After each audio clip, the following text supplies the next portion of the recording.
ওয়াকফ সংশোধনী আইন বাতিল করার দাবিতে পীরজাদা নওশাদ সিদ্দিকী মহাশয় কলকাতা চত্বরে যে মহামিছিলের ডাক দিয়েছে তার কিছু মুহূর্তে আপনারা দেখতেই পাচ্ছেন। এখন কলকাতা শিয়ালদহ স্টেশন চত্বরে, শিয়ালদহ স্টেশন চত্বর থেকে মিছিল শুরু হয়ে যাবে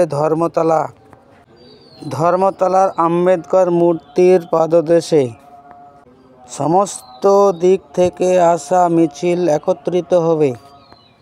এই যে ওয়াকফ সংশোধনী আইন বাতিল করার দাবিতে মোহাম্মদ পীরজাদা নওশাদ সিদ্দিকীর যে মহামিছিল, তার কিছু মুহূর্ত তুলে ধরলাম। দেখুন শিয়ালদহ চত্বরে, শিয়ালদহ থেকে মিছিল শুরু হয়ে যাওয়ার পথে